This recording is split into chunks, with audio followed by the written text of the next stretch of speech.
자, 우리 말씀 같이 읽겠습니다. 마태복음 21장 우리 12절 13절 우리 두 구절 같이 큰 목소리를 함께 읽겠습니다. 시작.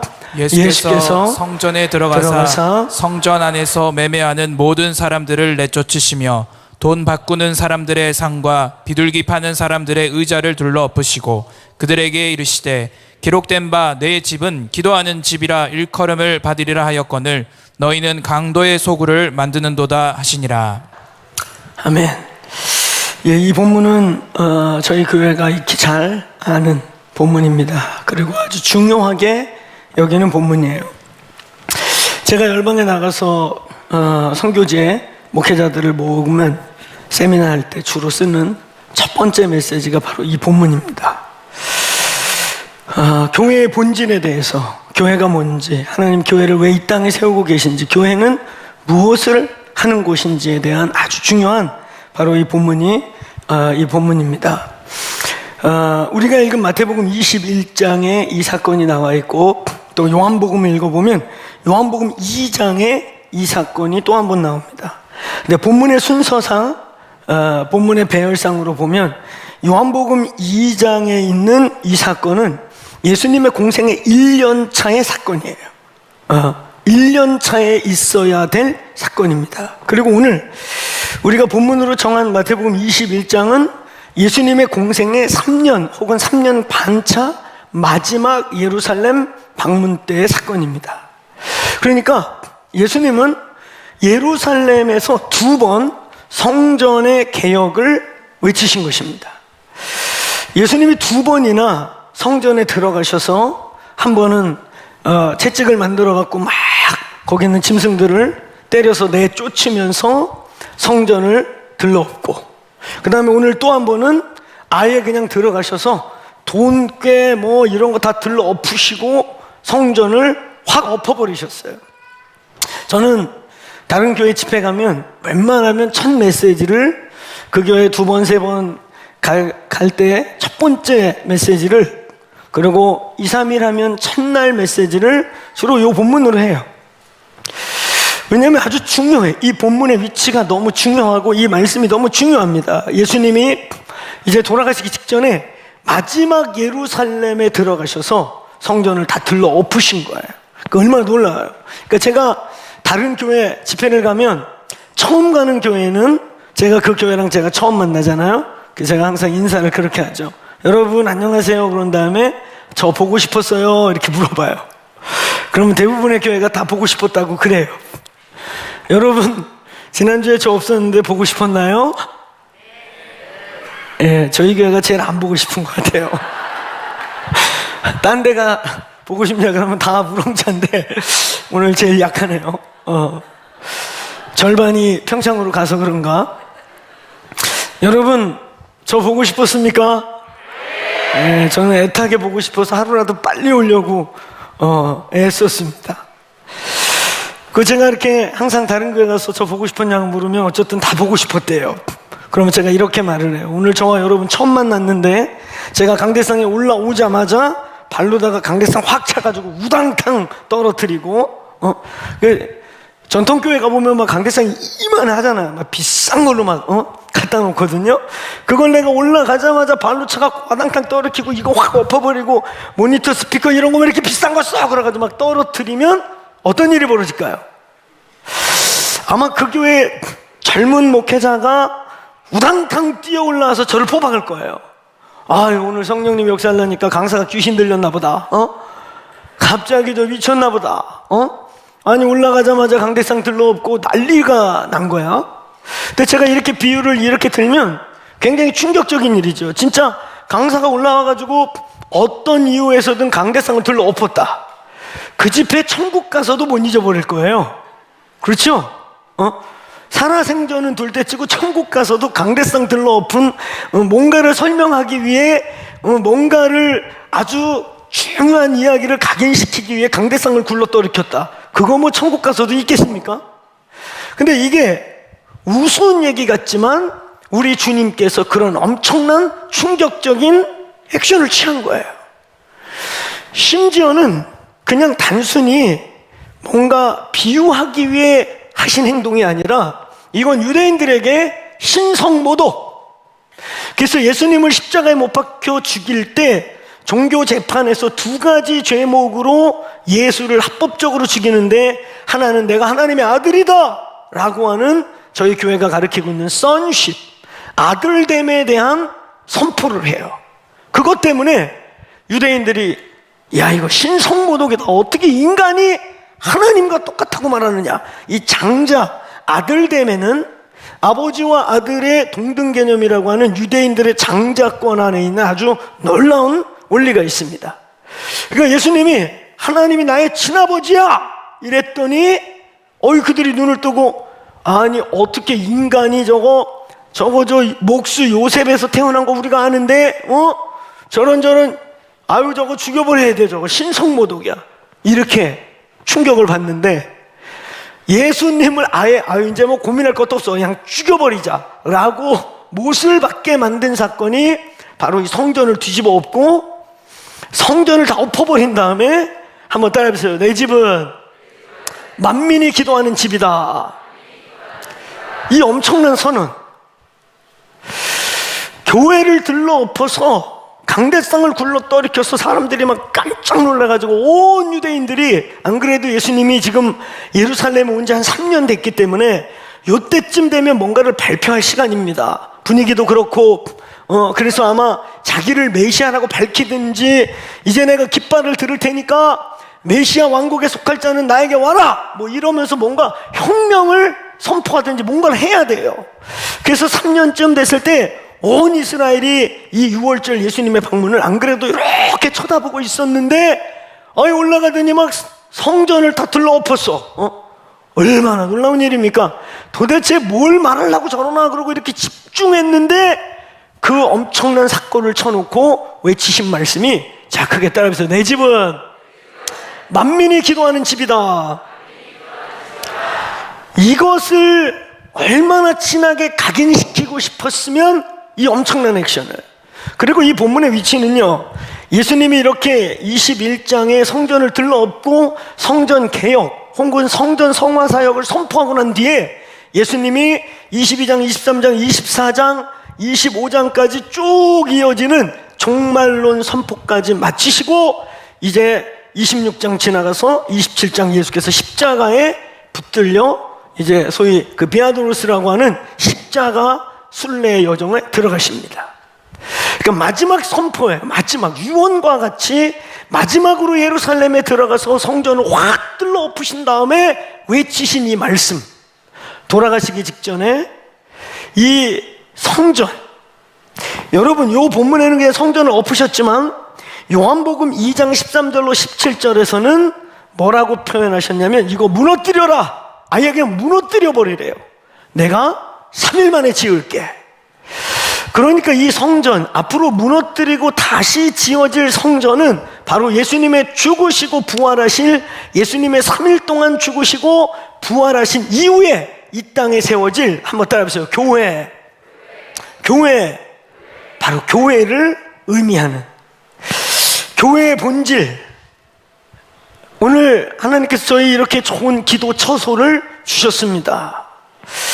이번에 제가 그 프라하에 있는 동안에 서울에 막 물난리가 나가지고 저한테 막 문자들이 많이 왔죠. 또 우리 사역자들이 우리 교회는 또 기도 처소는 무탈하냐, 문제 없습니다. 잘 돌보고 있고, 여기는 뭐 저 옆에 천이 좀 옆에 인도까지, 그 옆에 이렇게 산책로까지 오긴 했어도 워낙 높으니까 문제 없습니다. 근데 저에게 여러분이 톡이 왔는데, 그 중에 한 분이 우리 전에 있었던 영동 프라자 건물주 되시는 회장이, 그 회장님께서 문자를 보냈어요. 뭐라고 보냈냐? 이렇게 보내셨어요. 목사님, 여기가 침수 지역이어서 지난번에도 비가 샜다고 막 그랬는데 불편함이 많으셨겠습니다.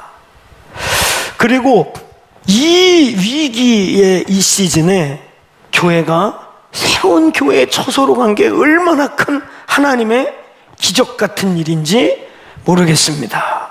하나님이 이 교회를 많이 축복하시는 것 같고 계속 승리하시기를 기원합니다. 그분은 캐톨릭 신자인데.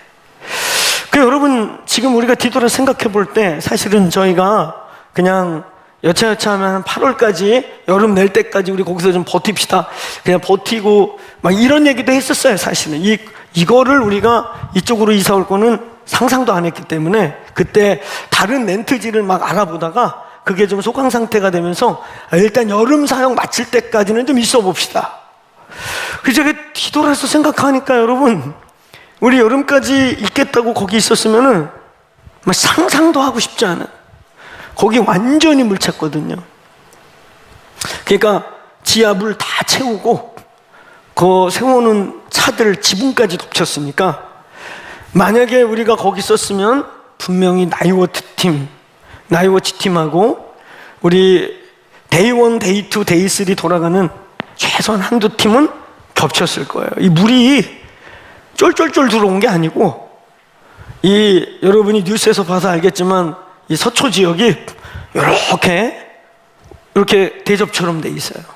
그래서 이게 방배 골짜기, 그 강남에서도 우리 데이비체 선교사님 있는 그 캄센터는 언덕이잖아요.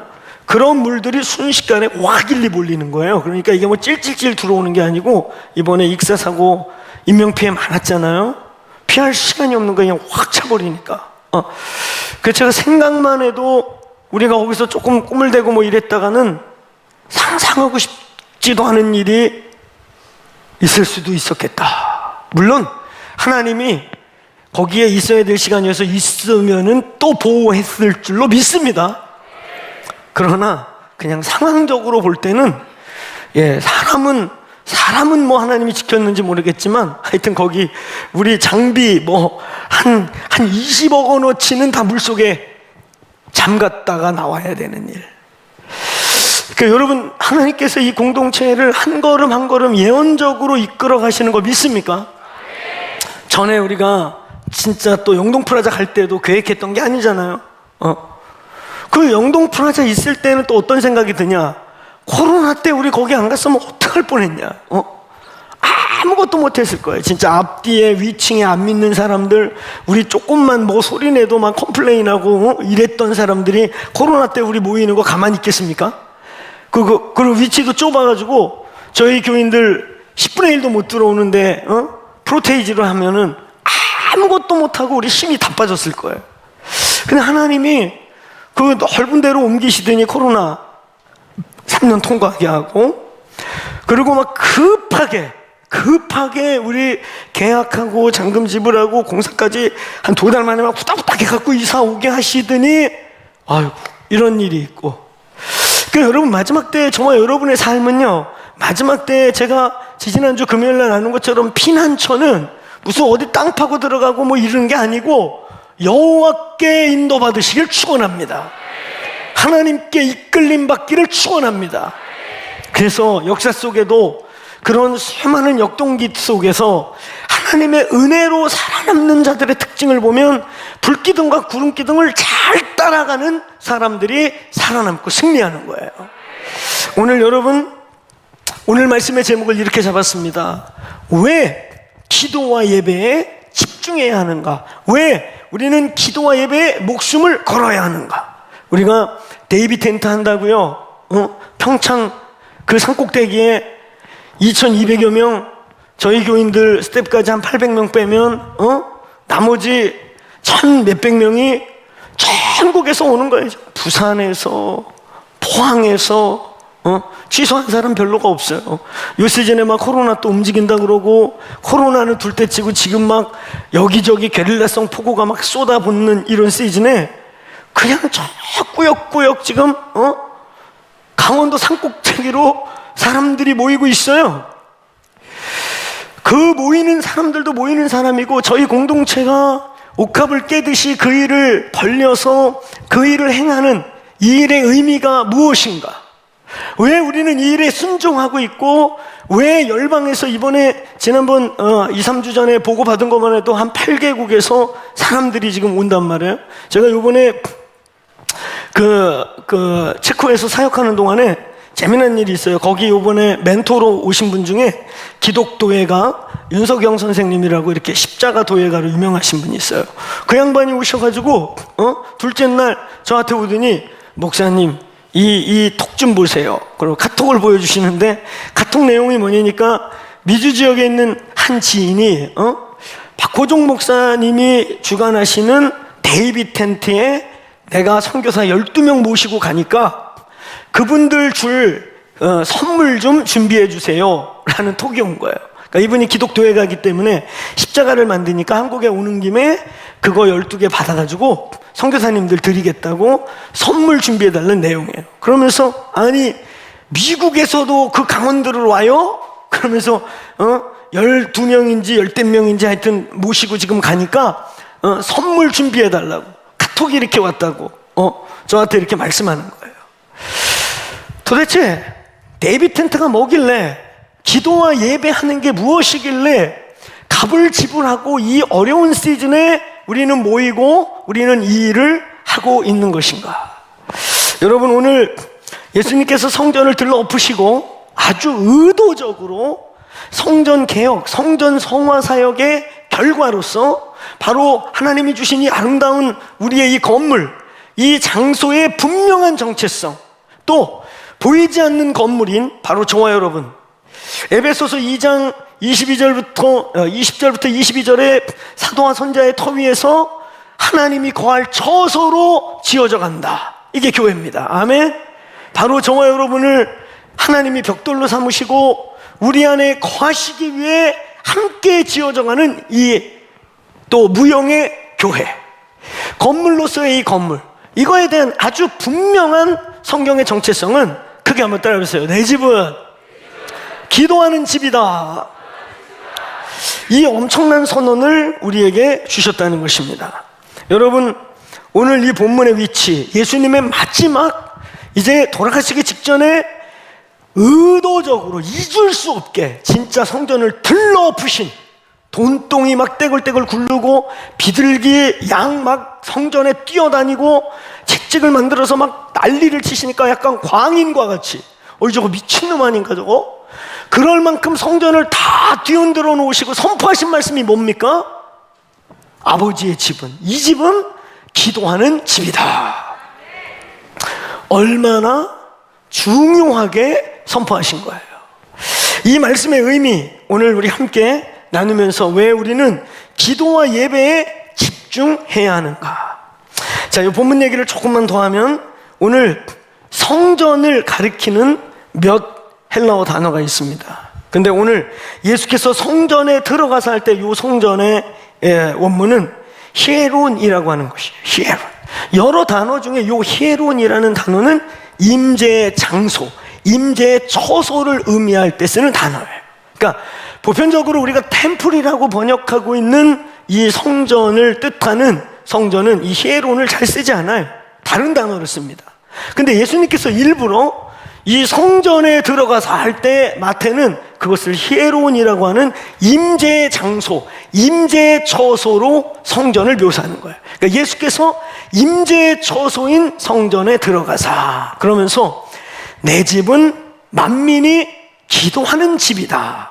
요 기도하는 집이라고 하는 말 속에 오이코스와 기도라는 단어를 합쳐놓았어요.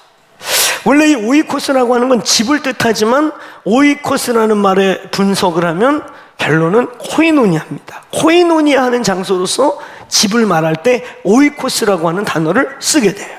그러니까 요거를 쭉 그냥 연결해서 말하면 이런 거예요. 예수께서 임재의 장소로 상징되는 성전, 임재의 장소에 들어가셔서 기도로 코이노니아를 하는 집, 기도로 코이노니아 하는 곳에 이르러 정체성을 선포한 것입니다. 그 성전의 정체성을 임재의 장소이자 소위 기도로 코이노니아 하는 곳이다. 이렇게 이 그냥 단어 그대로 문맥을 그대로 해석하면 성전이 뭐냐? 임재의 장소로서 기도로 코이노니아 하는 곳이다. 이렇게 선포하고 시작하신 것입니다. 자, 오늘 저와 여러분이 왜 기도와 예배에 집중해야 하는가? 기도와 예배가 우리의 신앙과 우리의 모든 것의 핵심이라고 믿으시기를 축복합니다.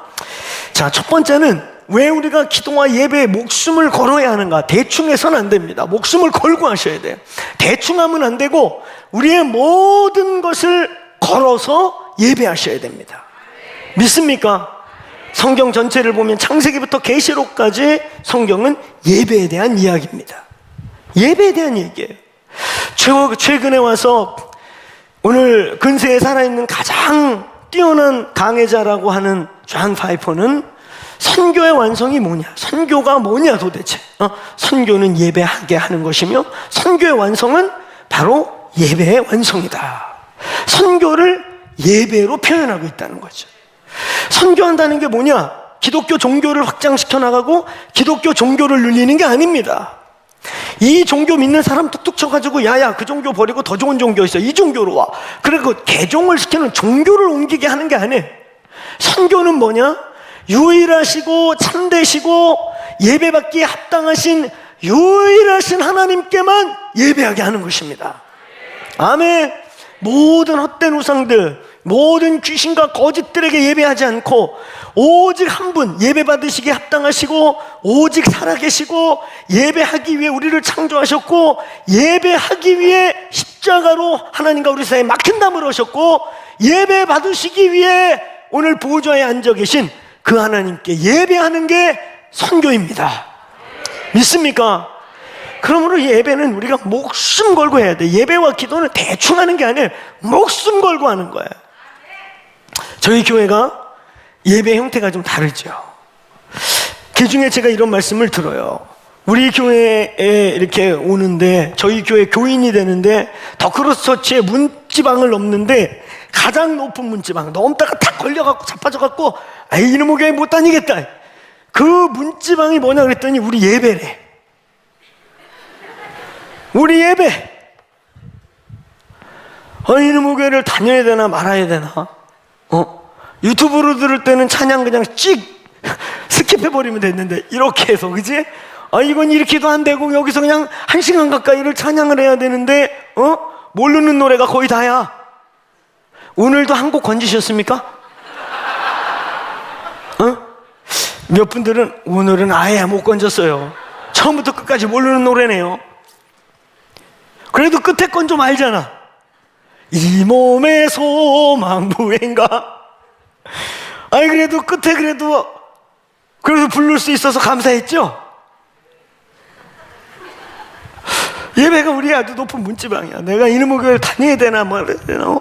오죽하면 어떤 목사님들도 저한테 연락이 와서 목사님 그 유튜브 보다 보니까 청중들 잡은 거 보니까 난 목사님께 청년들만 있는 줄 알았더니 중장년들도 많이 계시던데요? 예, 많아요. 아마 우리 황 권사님의 흰머리를 보고 또 확 그러는 것 같아. 우리 황 권사님과 김영진 장로님이 앞쪽에서 카메라에 잘 잡히니까 할아버지 할머니도 계시네?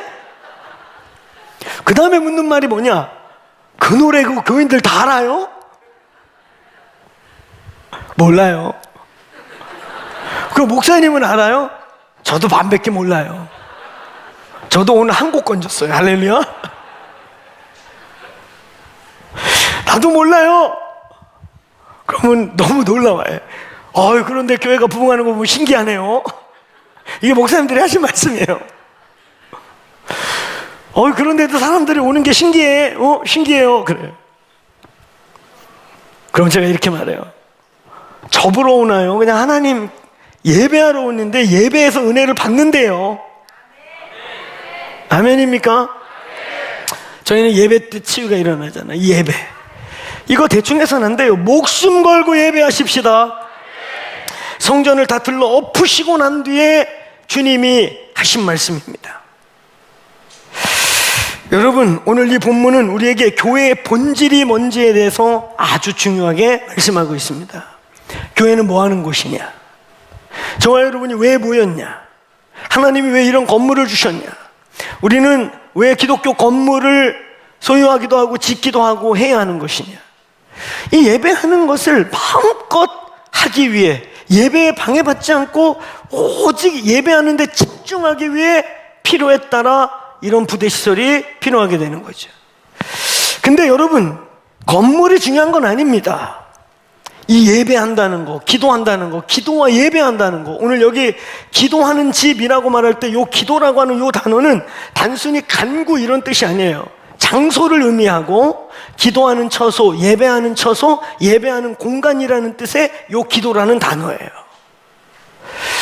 그러니까 여러분, 오늘 예수님이 성전을 들러엎고 난 다음에 강도의 소굴을 만들지 마라. 너네가 본질과 비본질이 완전히 바뀌었다. 교회가 왜 존재해야 되는지를 니들 지금 모르고 있다. 다 들러엎고 교회는 기도와 예배에 목숨 거는 곳이다. 이것이 교회의 본질이기 때문에 중요합니다. 교회는 뭐 해야 되는 곳이냐? 어쩌면 이 말씀은 지난주 이 마태복음 저희가 나눌 때 오늘 4명의 믿음이 오늘 스스로 일어날 수 없는 작은 자 하나를 지붕을 뜯어가면서 그가 치유받도록 했던 중보적 행위.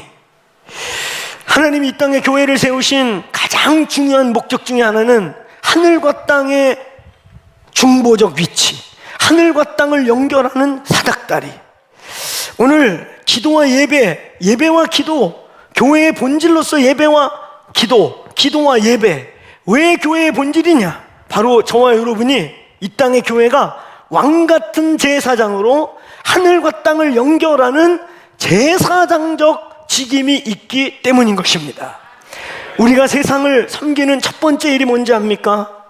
저와 여러분이 그리스도인으로서 세상을 섬겨야 될 첫 번째 자리가 뭔지 압니까? 우리는 구제하는 거, 오늘 뭐 하는 거, 사람 눈에 보이는 거, 세상 사람들이 박수 쳐주고 아유 그래도 저 교회는 착한 일 많이 해, 이렇게 눈에 보이고 봉사활동하는 우린 자꾸 그런 쪽에 포커스하고 그런 것들을 교회가 먼저 하는 것처럼 오해할 때가 있어요.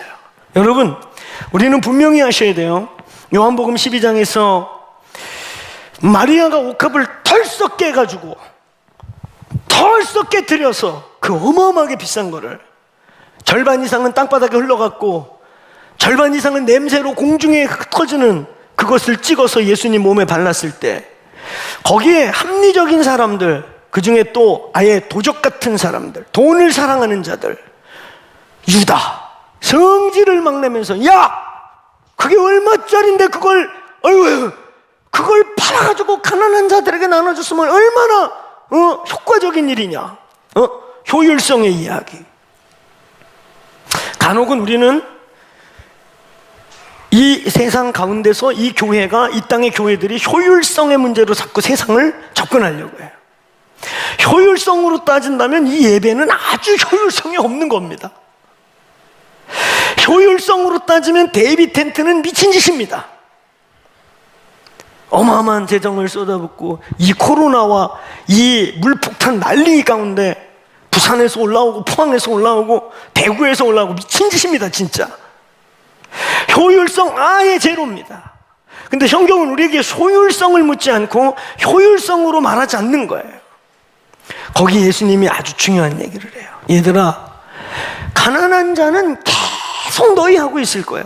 이 빈곤의 문제, 가난의 문제, 전 인류가 함께 싸워야 되고 먼저 그리스도인이 책임져야 되는 사랑과 나눔의 의무가 있는 거 맞고요.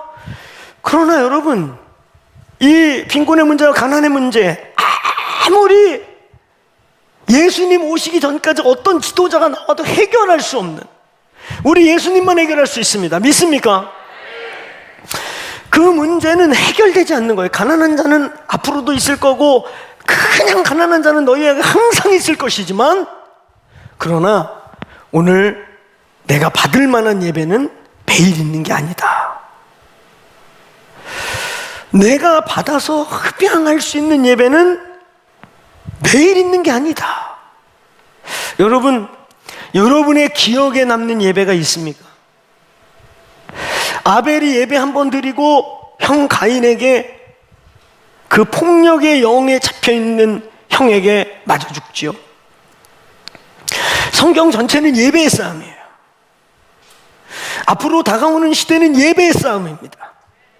앞으로 우리가 복음으로 부딪혀야 될 이슬람과 힌두, 이 두 그룹의 특징은 전 지구적 3대 종교 중에 가장 기도와 예배에 완전 오리엔티데이드 돼 있는, 예배에 목숨 걸고 있고 심지어 막 인신제사까지 드리고 있는 엄청난 사탄적 예배를 드리고 있는 그룹과의 충돌이에요. 여러분, 저와 여러분의 인생 속에 기억에 남는 예배가 있습니까? 오늘 마리아가 옥합을 털썩 깨서 그의 몸에 향유를 발라 곧 있으면 십자가로 돌아가실 예수의 장례를 준비했던 것 같은 그런 예배. 아벨이 한 번의 예배를 드리고 형 가인에게 맞아 죽었지만 그의 핏소리가 영영이 땅에서 그리고 하늘에서 울려 퍼지게 됐던 그 예배.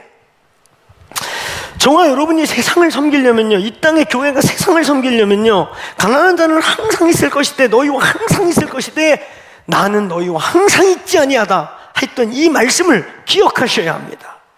여러분, 저와 여러분이 세상을 섬기는, 이 땅의 교회가 이 나라 이 민족을 섬기는 첫 번째 자리는 눈에 보이는 사람들이 좋아하고 칭찬할 수 있는 그 자리이기 이전에 기도와 예배로 하늘과 땅을 연결하고 하나님께서 이 나라 이 민족을 긍휼히 여기게 하고 하나님께서 이 나라 이 민족 역사 속에 개입하게 하고 하나님께서 우리의 힘으로 할 수 없는, 인간의 힘으로 할 수 없는 것 속에 하나님이 개입하게 하시는 중개적 역할이 바로 교회의 첫 번째 섬김의 자리라는 걸 믿으시길 바랍니다.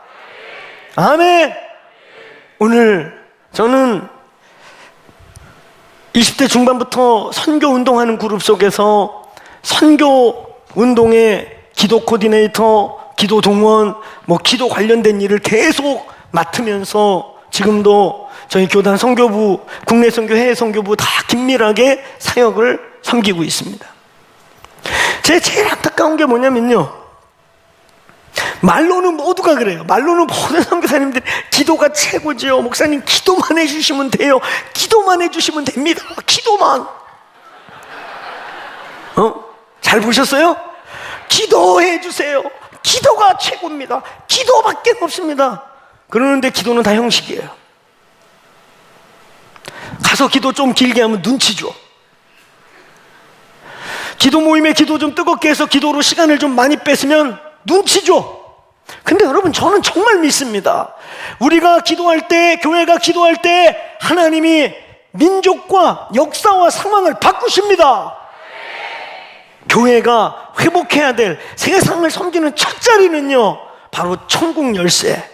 마태복음 16장 18절로 19절에 내가 내 교회를 내가 세울 것인데, 그 내 교회의 무기가 뭔지 아세요? 천국 열쇠를 내가 줄 거고, 네가 땅에서 묶으면 하늘에서 묶이고 땅에서 풀면 하늘에서 풀리리라. 심지어 요한복음 20장에는 너희가 네 죄든지 사하면 사여질 것이요 그대로 두면 그대로 있으리라.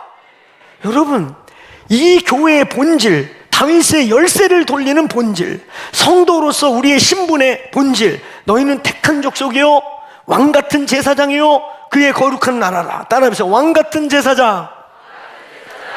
여러분, 제가 저희 교인들 두 손 들라는 말 참 잘해요. 그렇죠? 벌 주려고 자꾸 들으라고 그러는 게 아니고, 손 들으려고 해놓고서는 한 20분씩 멘트를 하면 어떻게, 어르신들 벌 받잖아. 이 말 다 하고 손을 들라고 하든지. 그래서 요즘에는 저희 교인들은 들으래도 들지도 않아. 내가 보니까 이제 안 들어. 새로 오신 분들만 번쩍 들고서는 계속 아버지 이걸 내려야 될까요? 들어야 될까요? 기도를 곧 하실 것 같은데 안 하시네요. 그래가지고 내렸다 들었다 이렇게. 이제 오래 다니신 분들은 손도 안 들어. 자, 손 들고 기도합시다. 안 들어. 안 들지만 기도할 때 다 들어. 왜? 지혜가 생긴 거죠. 할렐루야. 지혜가 생겼어요. 여러분, 제가 손들라고 그러는 거 너무 좋아하는데 진짜 좋아요. 저는 손들매 믿음이 있습니다. 우리가 누굽니까? 그냥 제사장이 아닙니다. 왕같은 제사장들, 선포할 수 있는 제사장들, 왕의 열쇠를 움직일 수 있는 권세가 교회에 있단 말입니다. 이번에 우리 데이비 텐트 가서 두 손 들고 기도합시다. 또 여러 상황으로 못 오시는 분들도 있는 곳에서 우리 유튜브 스트리밍으로 24시간 계속 72시간 계속 송출될 거니까 그냥 여기 가는 집에서 계속 틀어놓는 거예요. 72시간. 그러면 집에 들어오면 임재가 있을 줄로 믿습니다. 그래서 우리 두 손 들고 함께 이 피구름을 날려버립시다. 할렐루야.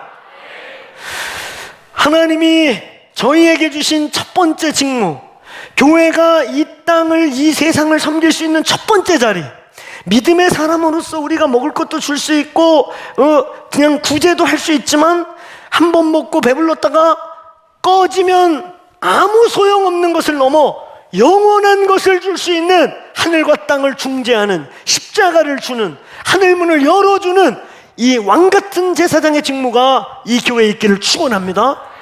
그게 마태복음 16장 교회의 DNA 속에 들어있는 천국 열쇠, 왕의 열쇠, 다윗의 열쇠, 최소한 5가지의 왕의 열쇠, 최소한 5가지. 첫 번째 비밀문서에, 두 번째 무기고에, 세 번째 식량 창고를 때로는 열어서 기근과 이런 걸 대처하게, 네 번째 대대로 물려왔던 보물 창고의 열쇠, 다섯 번째 중요한 결정을 꽝꽝 찍어주는 옥새를 담아두는.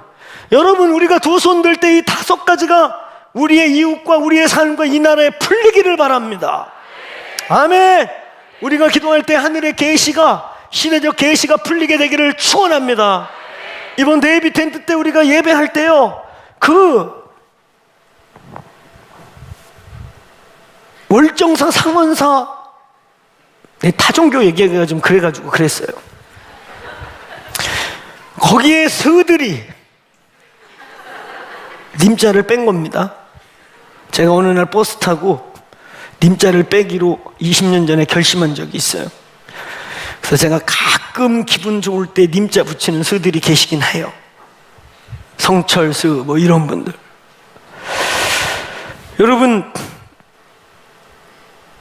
전 정권 대통령도 첫 휴가를 거기 가서 보내면서 중들에게 지혜를 구하고, 중들에게 머리를 조아리고, 중들이 주시는 훈수를 국가에 실제로 두어요.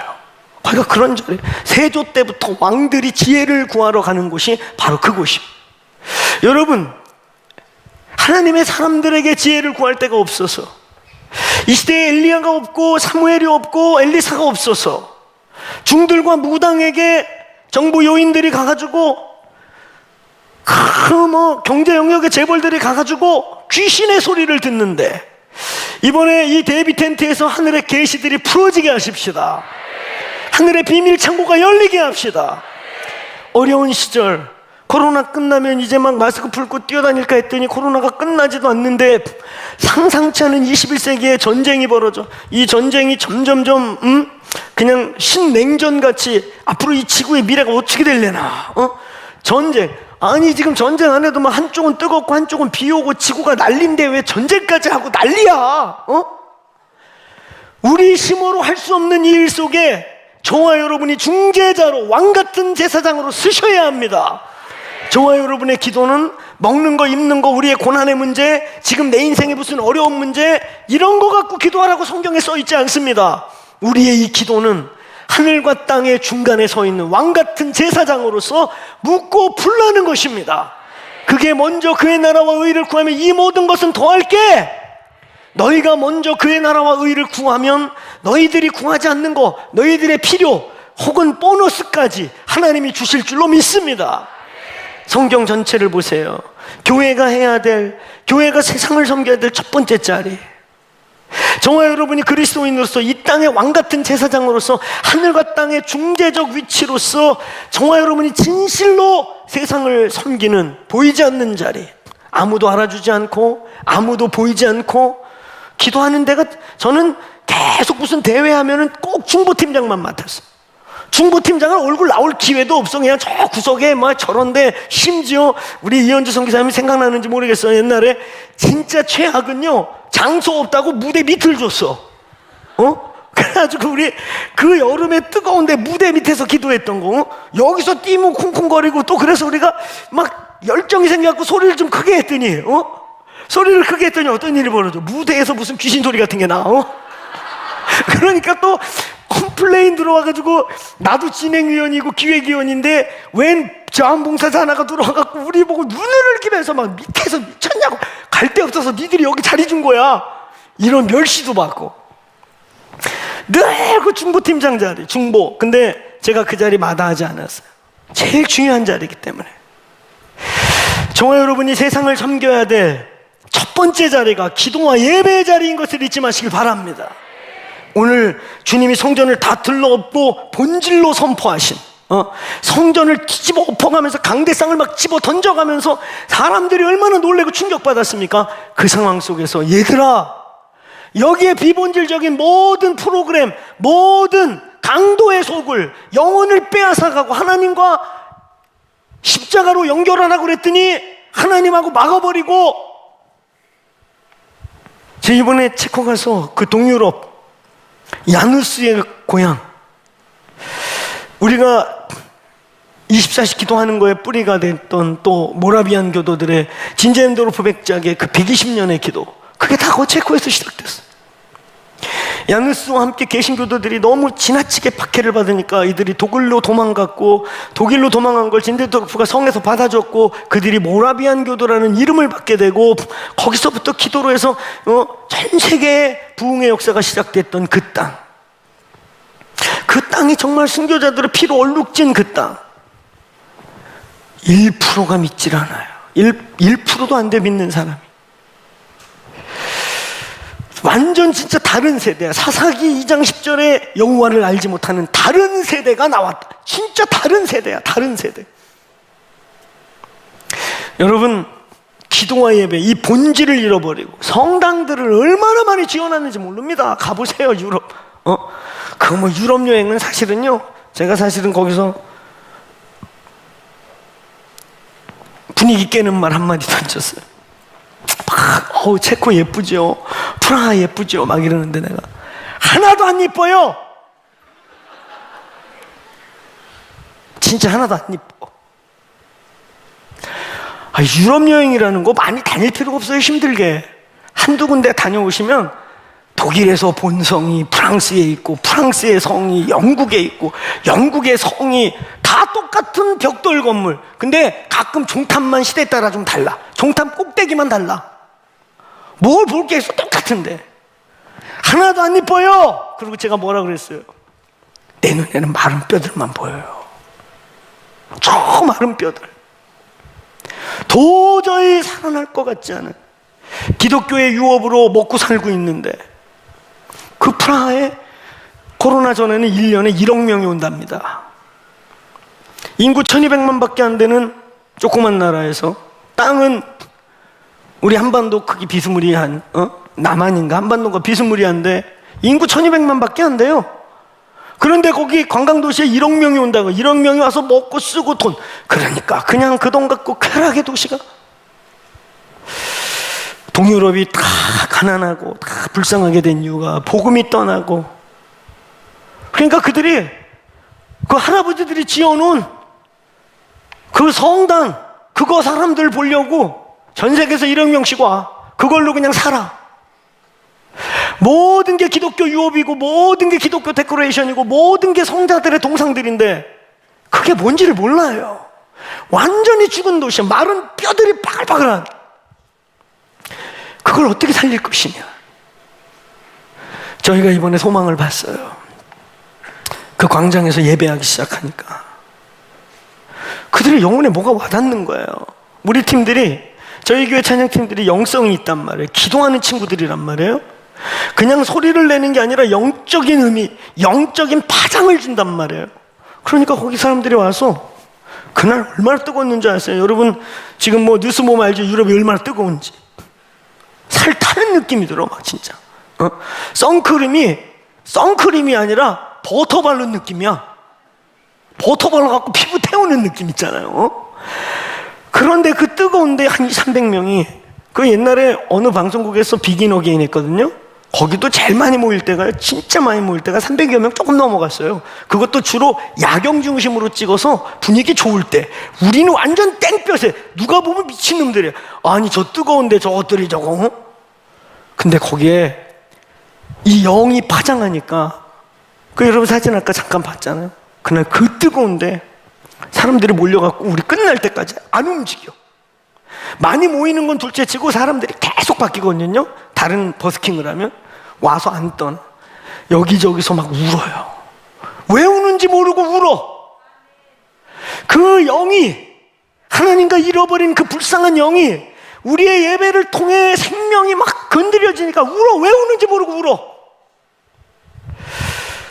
예배가 울려 퍼지고 예배를 살리고 예배가 예배되고 기도가 기도되면 우리는 세상을 살립니다. 목숨 걸고 기도와 예배해야 돼요. 이게 우리의 본질이에요. 기도와 예배가 우리의 본질이에요. 일주일에 한 번 여러분 무슨 주일 성수 그래갖고 이거 의무적으로 자리 지키러 오는 거 아니에요. 이 예배와 기도가 예배가 교회의 본질입니다. 이건 프로그램이 아니에요. 마태복음 18장 15절로 20절에 우리가 잘 아는 것처럼 죄인 하나가 잘못하면 한 사람이 가서 증인을 삼아라. 그 말도 아니면 두어 사람이 가라. 그 말도 듣지 않으면 여러 명이 가서 증참하라. 그 말도 듣지 않으면 교회에 말하라. 근데 교회의 말도 듣지 않으면 어떻게 하라고 지난주에 얘기했죠? 아직 거듭나지 않은 이방인으로 여겨라. 그리고 여기고 끝나라고 그랬냐? 아니요. 그 다음부터 이어지는 말씀이 더 놀라운 거예요. 그 다음부터 이어진 말이 저 18절부터예요. 그 영혼, 아무리 사람들이 가서 말로 해도 안 바뀌는 그 영혼, 아무리 가서 말로 얘기해도 변화되지 않는 그 세계관, 어둠에 결박되어 있는 그 사람을 위해 너희가 땅에서 합심하여 묶고 풀어주라는 거예요. 아멘. 아멘. 그러면 그 영혼이 돌아온다는 것입니다. 아멘. 저와 여러분이 세상을 섬기는, 영혼을 섬기는, 우리 이웃과 가족을 섬기는 첫 번째 자리는 입에다가 달콤한 거 한 번 넣어주고 소화되고 다시 공허감이 밀려오면 또 뭔가를 줘야 되는 것을 반복하는 것 이전에 오늘 하나님과 그를 연결하는, 하나님과 이 시대를 연결하는, 하나님과 이 나라를 연결하는 기도와 예배의 자리를 사수할지어다. 오늘 여러분의 가문을 그렇게 섬기고 여러분의 이웃을 기도와 예배로 섬기시기를 축원합니다. 두 번째, 오늘 기도와 예배에 목숨을 걸어야 되는 또 하나의 이유는 하나님의 나라와 가장 관계가 있는 행위가 기도와 예배 행위입니다. 하나님의 나라가 임하는 일. 우리는 하나님의 나라 그러면 대부분은 하나님의 나라, 죽어서 가는 천당 이렇게 생각해요. 아니, 그거 얘기하는 거 아니에요. 죽어서 가는 천당은 완성된 영원한 천당이겠지만 하나님께서는 이 땅에 교회를 놔두고 저와 여러분을 예수 믿고 바로 천당에 데려가지 않고 20년, 30년, 50년 이 땅에 놔두는 이유는 저와 여러분을 통해 이 땅에 그 보이지 않는 하나님의 나라가 이 땅에 나타나기를 원하십니다. 어떻게 그 하나님의 나라, 하나님의 통치와 다스림이 우리의 예배 중에 이 세상 가운데 우리의 삶 가운데 그분의 통치와 다스림이 하나님의 보좌가 임하게 할 것이냐? 다른 거 없어요. 기도와 예배밖에 없습니다. 믿습니까? 기도와 예배할 때 우리는 성령의 충만함을 받고, 기도하고 예배할 때 성령에 충만해지고 성령이 역사하고 성령이 우리 가운데 움직일 때 거기에 보이지 않는 하나님의 나라가 움직이기 시작하고 만져지기 시작하고 그 나라가 우리를 만지기도 하는 일이 시작되는 것입니다. 기도와 예배할 때 하나님의 나라, 그의 통치와 다스림이 임하는 걸 믿으시길 바랍니다. 그래서 주님이 가르쳐 주신 기도, 주기도문 마태복음 6장 9절 10절에 기도의 아주 핵심적인 대명사가 아니겠어요? 기도가 뭐냐? 주기도문 안에 다 있는 거 아니에요? 주님이 우리에게 가르쳐 준 기도. 나라가 임하옵시며 하늘에서 이루어진 뜻이 땅에서 이루어질지어다.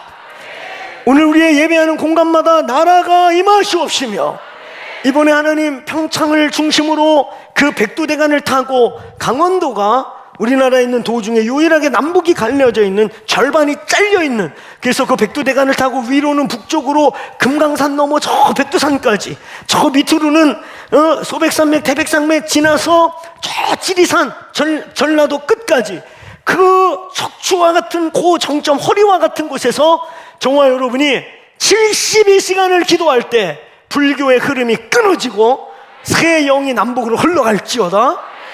오늘 여러분, 하나님의 통치와 다스림, 그의 나라가 기도와 예배할 때 나타나는 것입니다. 특별히 오늘 제사장적 역할은 기도가 더 강한 의미를 갖고 있다면, 오늘 하나님의 나라라고 하는 그의 통치와 다스림의 개념은 예배라고 하는 쪽이 더 큰 의미를 가지고 있습니다. 한번 따라해보세요. 기도와 예배로 하나님의 나라가 이 땅에. 기도, 대제사장적 역할, 찬양, 소위 월십, 이것은 하나님의 보좌, 그의 나라적 의미가 더 강해요. 여러분, 우리가 예배할 때 요한복음 4장 22절부터 25절에 하나님은 영과 진리로 예배하는 자들을 찾고 계시다. 왜? 그 영과 진리로 예배할 때 그곳에 하나님이 임하시기 때문입니다. 예배는 영적 전쟁에 있어서 가장 강력한 무기입니다. 귀신아 떠나가라 저리 가라 하기 전에 그냥 월십 하시는 거예요. 할렐루야! 아멘! 강력한 예배가 풀어지면 그냥 힐링이 시작되는 거예요.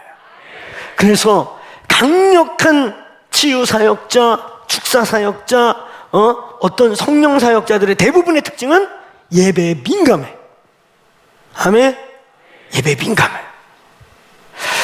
한국의 고 조용기 목사님, 그분이 찬송가를 많이 지었습니다. 그리고 오산리 초창기 시절에 1부, 2부, 3부 그러면 사람들 갈 사람 가고 잘 사람 다 자라가면 마지막 3부, 4부 남을 때 사람들은 졸려서 가지만 그때 조 목사님 또 최자실 권사님, 그때 최자실 목사님 살아계실 때 그때가 피크타임이에요. 그때 성령이 막 부어지면 어김없이 입에서 새 노래가 나오고 어김없이 춤을 추셨다 그래요. 조영규 목사님이 성령에 붙들리면 즐겨 나왔던 춤이 학춤이라고 그럽니다. 주로 학춤을 추셨대요. 이렇게 성령에 붙들려서. 조영규 목사님 내성적인 사람이고 장로교 목사보다 더 칼빈주의자고 장로교 목사보다 누구보다 예정론을 믿었던 사람이고, 그런데 왜 나 같은 사람에게 성령을 부어서 이 내성적이고 이런 사람을 이렇게 쓰는지 모른다고 수없이 얘기하셨던. 여러분, 기도와 예배할 때, 특별히 우리가 예배해야 성령의 충만함을 받습니다. 우리가 예배할 때 고퀄리티의 예배를 올려드릴 때 하나님의 영이 임하시고 그곳에 주님의 보좌가 임합니다.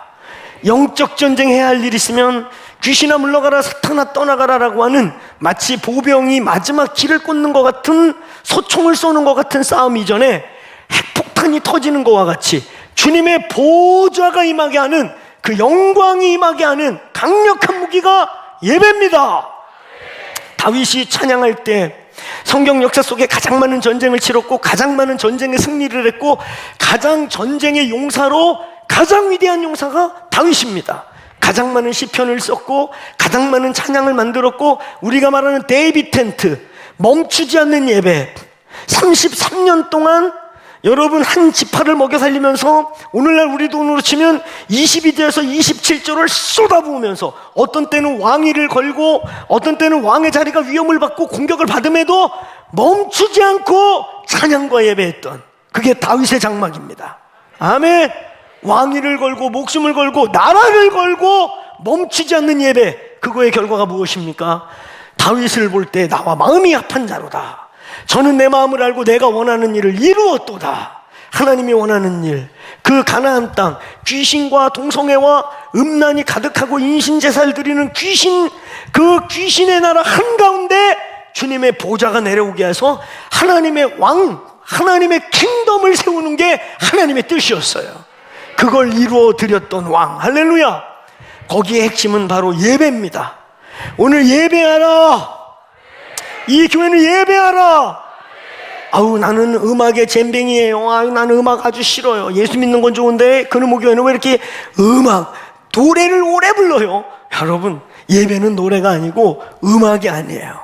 할렐루야. 오늘 우리가 예배할 때 시편 22편 3절, 이스라엘의 찬송 소리 중에 내려오시는 주님은 거룩하시다. 우리가 찬양할 때 부처님이 내려오십니다. 여러분, 우리가 예배할 때요, 이 예배하고 찬양할 때 내가 모르는 곡 나온다고 재미없어 할 필요 없어요. 그냥 다 알아가지고 막 한풀이 하듯이 오늘 한 곡 불렀다 그냥 내가 18번지 나왔다 이래가지고 막 한풀이 한 번 했다고 예배가 되는 게 아닙니다. 심지어 한 곡을 못 불러도 오늘 임재가 있다면, 그 인도자가 성령의 이끌림을 받아 오늘 우리에게 선포돼야 될 노래를 풀어놓아서 하나님의 영이 움직이는 게 느껴지면 그냥 눈 감고 이러고 계시면 돼요. 할렐루야. 예배는 당신과 내가 받는 게 아니고 그분이 받는 거지. 그분이 좋으시면 되는 겁니다. 그래서 그분이 내려오시면 되는 겁니다. 그분이 움직이시면 되는 겁니다. 그분의 보좌가 여기 있으면 되는 거야. 아멘. 당신하고 나하고 막 뭐 한 곡 불렀다 아니고 한풀이 했다. 야, 나 18번째 올라 하나. 아유, 목에 떼진 뺏겼네. 아, 할렐루야. 저와 여러분 한풀이 하라고 우리 이 찬양 길게 하는 거 아니에요. 그분이 경배 받으시면 됩니다. 그분이 하라고 하시는 곡들을 하면 됩니다.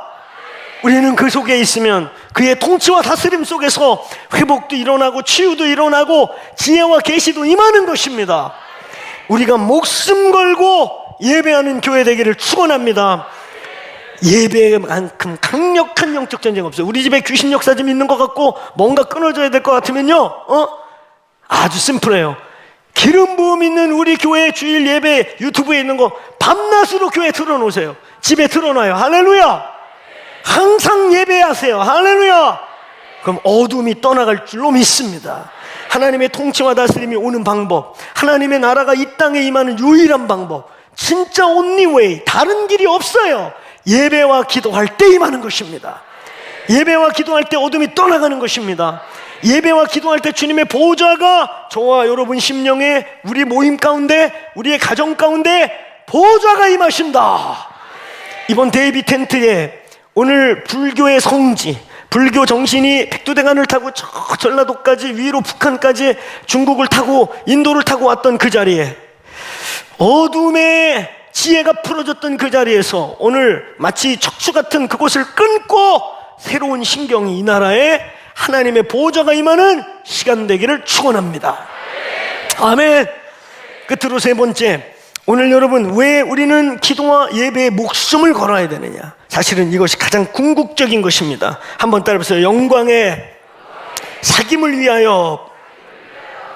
요한복음 14장 20절에 보니까 내가 아버지 안에, 너희가 내 안에, 내가 너희 안에 있는 것을 그날에 알게 되리라. 영광의 코이노니아. 그러면서 여러분, 왜 우리는 기도와 예배에 목숨 걸어야 하는가? 이걸 이해하기 위해 에베소서 5장 31절 2절을 이해해야 될 필요가 있어요. 이 에베소서 5장 31절 32절은 우리가 가정에 대해서 가르칠 때 많이 읽는 말씀이에요. 띄워줘 보세요.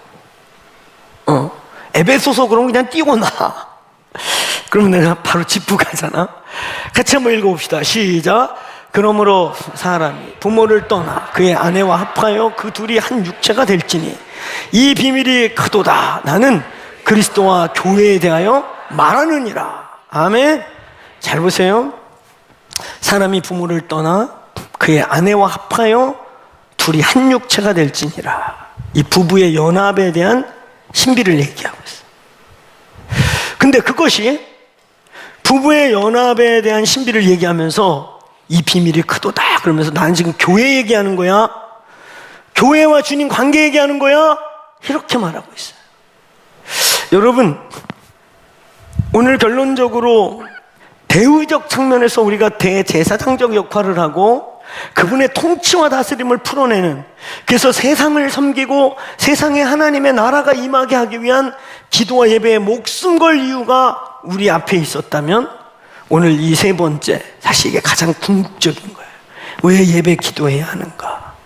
오늘 여기 전세대 예배이기 때문에 어린아이에서부터 어른들이 다 함께 있는데, 특별히 여기 부부들, 우리의 부부의 온전함이 우리의 가정의 온전함을 만들고 그것이 우리의 자녀들의 또 온전함으로 흘러갈 수 있는 것입니다. 이 부부의 연합의 신비, 사탄은 오늘 합법 안에서의 부부의 온전한 연합을 통해서 갖는 그 신비적 연합과 그 영광스러움을 쾌락과 부끄러운 것과 수치스러운 것과 더러운 것들로 바꿔가고 있어요.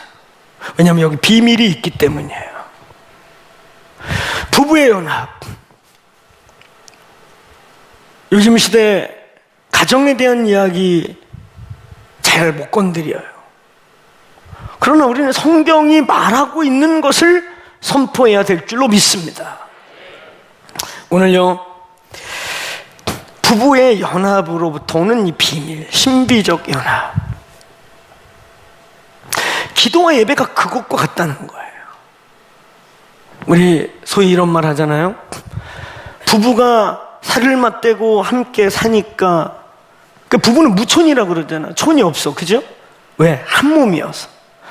근데 이게 무슨 일이 생겨서 딱 갈라지면 무촌이니까 그냥 남이야. 그래서 항상 붙어 있어야 돼. 항상 코이노니아 속에 있어야 돼요. 여러분, 이제 저도 결혼한 지 이제 27년 차, 30년 차 가까이 접어들기도 하고, 제가 가끔 얘기했던 어르신 있잖아요. 몇 년 전에 결혼 56년 차 기념으로 저희 식사 섬기시면서 결혼 56년 차 사시면서 인꼬같이 다투셨다고, 우리 앞에서. 그러면서 두 분이 서로 56년을 살아도 우리가 모르겠어요. 그래서 우리가 굉장한 답을 찾았어요. 우리 모르는 게 당연하다. 우리 알아가는 과정이야. 그 어르신 한 분이 며칠 전에 우리 소천하셨죠. 저에겐 참 특별한 분이세요. 제가 아버지 일찍 돌아가시고 그런 마음을 느낀, 저희 돌아가신 아버지 연배랑 가장 가까이 계셨던 우리 교회 교인이셨어요. 여러분, 이 부부의 연합, 여기 부부들로 와 있는 분들, 여러분의 그 부부됨에 하나님의 기름 부음과 임재가 있기를 축복합니다. 성경은 분명히 이렇게 말하고 있습니다. 고린도전서 7장 5절. 저 여러분들 모르니까 하는 거예요. 그냥 오늘 또 말씀 이렇게 준비해 왔어서. 서로 분방하지 말라. 다만 기도할 틈을 얻기 위해 합의상 얼마 동안 하라. 사탄이 너희를 시험하지 못하게 하려 함이라. 그래, 모르겠어. 난 문화를 몰라가지고, 아유, 지금 결혼 30년 넘었는데 어떻게 한 방에 살아요. 그 침대만 부시럭거려도. 근데 사실 그것도 일리는 있어. 왜냐면 우리도 집사람하고 나하고 같이 사는데 나는 이불을 발밑 쪽을 덮어야 돼요. 근데 이 양반은 발을 또 차내야 돼, 이렇게. 그러니까 새벽에 나는 발 덮기 바쁘고 거기는 까짓 끼기 바쁘고, 그럼 난 또 습관적으로 내가 발이 추우니까 그 사람 발을 덮어줘요, 또 사랑스럽게. 그럼 잠 깨우는 거야. 참 하나님 신기하게 만나게 하시죠? 그게 섬기게 그렇게 하신 거예요. 할렐루야. 우리 진짜 달라요. 그거 여호와의 뜻이야. 아멘. 여호와가 그렇게 만드셨어요. 여러분, 주님과의 매너리즘, 주님과의 매너리즘이 왜 오는가? 우리의 영적 삶의 매너리즘이 왜 오는가? 마치 여러분 여기 본문을 보세요. 내가 교회와 그리스도의 관계를 얘기하는 거야. 근데 그리스도와의 교회 관계가 그 앞에 뭐예요? 부부가 합한 것 같은. 여러분, 왜 우리가 목숨 걸고 기도해야 하는가? 기도와 예배가 끊어지면 어떤 일이 일어나는가? 마치 기도와 예배는 뭐가 같자면요, 마치 사랑하는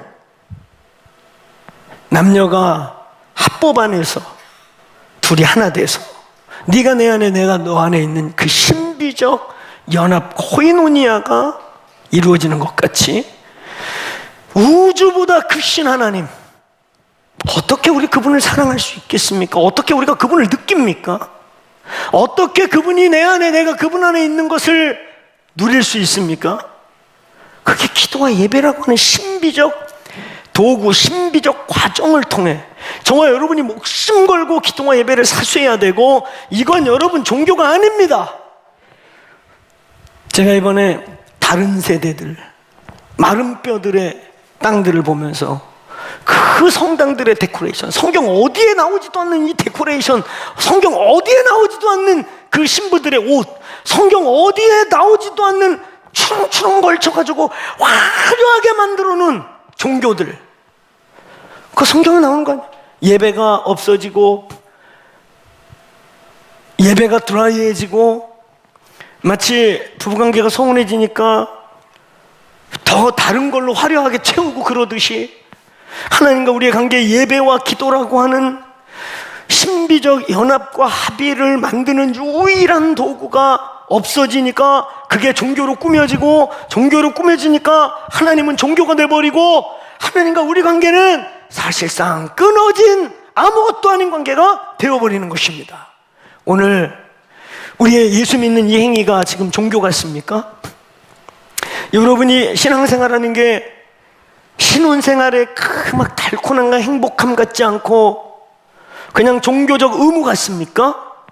그는 여러분이 하나님과 연합하는, 하나님과 하나 되는 이 신비적 도구인 기도와 예배를 잃어버렸거나 형식화했거나 더럽혔거나 무너졌기 때문입니다. 기도와 예배, 오늘 이 시간 우리가 예배 드리는 거 종교 행위가 아니에요. 왜 우리는 예배 시간을 최대한 이렇게 형태를 바꾸었는가? 저는 저희 교회 클래식 전공하시고 이런 분들 보면 막 성가대도 만들어서 잡도 만들어 드리고 막 그런 생각에 그런 프레셔가 있어요. 근데 언젠가는 우리 헌금 특송을 제가 한 분에게 좀 부탁해 놨습니다. 그런 달란트 있는 분들 만들어서 합창대 만들면 헌금 특송 같은 거 그분들이 하고, 또 우리 이렇게 예배팀하고 뒤에 백크로스 같이 그분들이 함께 아름다운 목소리, 이 목소리, 세상에 가장 아름다운 악기, 사람의 소리, 그거 다 같이 쓸 수 있으면 좋겠어요. 그런데 오늘 저희가 이렇게 예배 순서를 땡 종치고 앉았다 일어났다 이런 거 없고 최대한 흘러가듯이 예배의 순서와 형태를 만든 이유는 우리의 이 예배가 어떻게 해서든 종교적이거나 종교적 의식을 치르지 않고 군더더기와 형식적인 것 빼고 하나님과 뜨겁고 열정적으로 사랑하는 관계 속에 들어가기 위함인 것입니다. 아멘. 오늘 데이비 텐트, 왜 우리가 목숨 걸고 이런 거 타는가? 마치 옥합을 집어 던져 깨트린 것 같은 일을 우리가 행하고 있는가? 24시간 멈추지 않는 예배를 지금 12년 동안 왜 우리는 지속하고 있는가? 어떤 결과가 올 것인가? 이번 데이비 텐트 저희가 2,000명이나 전국에서 전 세계에서 모여가지고 3박 4일 72시간 안 멈추고 예배하고 기도하고 선포할 때 하늘의 하나님이 하늘에서 이루어진 뜻이 땅에서 이루어질지어다. 예배에 목숨 겁시다. 예배를 잃으면 모든 걸 잃는 것입니다. 기도가 끊어지면 모든 게 끊어지는 것입니다. 예배와 기도가 종교가 되면 하나님은 종교의 하나님이 되고 우리 기독교 신앙은 종교가 되는 것입니다. 오늘 우리의 예배와 기도에 목숨 거는 교회 되기를 축원합니다. 저와 여러분의 집이 기도의 집 되시기를 축원합니다. 이 건물이 기도의 집 되기를 축원합니다. 한국이 기도의 집 될 때까지 기도합시다. 한국이 열방의 기도와 예배의 생명을 흘려보내는 젖줄의 역할을 할 때까지 기도합시다. 자리에서 일어나십시다. 이 시간 우리 함께 한 번 더 우리 이 데이비 텐트를 중보하고, 그리고 동시에 하나님 우리의 예배가 회복되게 주옵소서. 예배가 회복될지어다. 우리 예배가 살아나야 됩니다. 아멘. 우리가 예배가 회복되면 여러분 부부관계도 더 회복되실 거예요. 우리의 부부의 연합 안에 하나님의 개입하심이 있게 되기를 축원합니다. 축원합니다. 가능하면 한 방에서 살 수 있는 은혜가 임하기를 축원합니다. 아멘. 예, 모르겠어요. 난 우리 장로님 코 고는 소리 때문에 그래요. 딴 건 없는데 저 인간 이빨 갈아가지고 내가 못 살겠어요. 그러나 순교적 각오로 저 이빨 소리를 듣고 살려면 하겠습니다. 뭐 그런 건 좀 생각해 보셔요. 저 인간이 아까 말한 것처럼 나는 이불을 덮어야 되는데 저게 맨날 차내 불어가지고 360일 저 인간 때문에 나는 감기 걸려요. 그래서 그래요. 뭐 그런 거 있을지 몰라요. 어쨌든요 마귀가 틈타지 아니하게 되기를 축원합니다.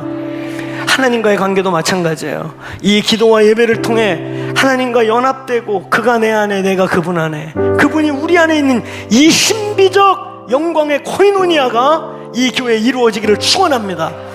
이제 잠시 후 3시부터 이제 72시간, 물론 저희 교회는 24시간 이미 하고 있던 거를 오늘 평창 기도의 집, 판교 기도의 집, 또 우리 PC 안에 있는 몇 교회 기도의 집들이 압을 모아가지고 그 기도의 집의 압을 막 그냥 폭발하듯이 함께 가는 거, 우리 원래 72시간 아니어도 24시 하고 있지만 특별하게 때를 정하여 오늘 이때에 정말 여러분 이 교회 예배가 더 회복되게 되기를 축원합니다.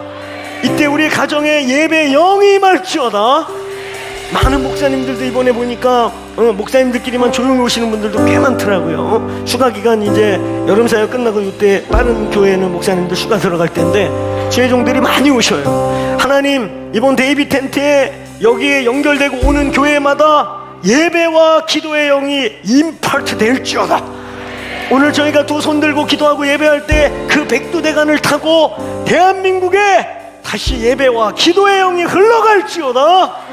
오늘 두 손 들고 한 번 더 중보하시고 동시에 하나님, 나와 내 집이 예배하게 하여 주옵소서, 기도하게 하여 주옵소서. 계시록 5장 8절의 말씀과 같이 인류 역사의 끝이 올 때 우리가 할 수 있는 것이 무엇이냐면 검은 고와 향이 가득한 금대접으로 주의 보호자 앞에 나아가는 것입니다. 오늘 주여 기도와 예배의 영을 부어 주옵소서. 오늘 아버지 72시간 틀어놓고 나와 내 집에 이 소리가 울려 퍼지게 할 때 새 영이 임할지어다. 기도와 예배의 즐거움이 회복될지어다. 하나님과의 첫사랑 신혼관계가 회복될지어다. 오늘 우리 주여 외치고 같이마여 기도하고 오늘 제가 축도하심으로 마치겠습니다. 기도합시다. 주여, 교회를 교회되게, 예배를 예배되게 우릴 사용하소서. 진정한 구원의 날, 그렇습니다. 교회되고 예배가 예배될 때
믿음으로 드리는 기도와 예배를 통해 하나님의 나라가 임할 것임을 선포합니다. 우리가 다른 걸 놓쳐도 다른 걸 빼앗겨도 옥합을 깨서라도 예배하게 하여 주옵소서. 하나님, 우리의 부르심의 본질을 넘어 창세부터 계시록 저 영원의 세계까지 영광의 사귐을 원하시는 그 아버지의 부르심과 목적을 예배로 경험하게 하여 주옵소서. 오늘 이 교회여 예배할지어다, 기도할지어다. 기도와 예배로 하늘의 비밀과 신비함을 맛볼지어다. 이제는 우리 주 예수 그리스도의 십자가로 말미암아 하나님과 우리 원수된 모든 막힌 담을 허시고 휘장을 찢으사 하나님을 아빠 아버지라 부르시게 하신 그 크신 은혜와 오늘 이 땅에서 사랑받을 자격 없고 사랑을 어떻게 해야 될 줄 모르며 사랑이 무엇인지 모르는 세대 위에 그 크신 사랑으로 아들을 죽이사 우리에게 베푸신 그 큰 사랑과 성령님의 감화, 감동, 교통하심, 임재 안에서 기도로 코이노니아 하자고 우리를 불러내사 지금도 우주보다 크시며 영원부터 영원에 존재하시는 그 하나님과 사랑에 빠지게 하시는 그 역사심이 오늘 우리보다 먼저 가서 준비하고 또 그곳으로 예배하러 간 우리 저 평창에 있는 몸된 교회의 스태프들과 지체들 머리머리 위에와 그리고 육신의 거리는 있지만 영으로 동일하게 한자리에 있는 오늘 이 공간에 있는 우리 더 크로스처치 성도들 한 사람 한 사람 머리머리 위에와 이들의 가정 위에 그리고 하나님 우리가 기도와 예배로 온 땅을 섬기며 열방을 섬기며 이 나라를 위해 중보하는 이 땅 위에 지금부터 영원토록 부어주시고 충만하게 하여 주시기를 축원하옵나이다. 아멘. 아멘.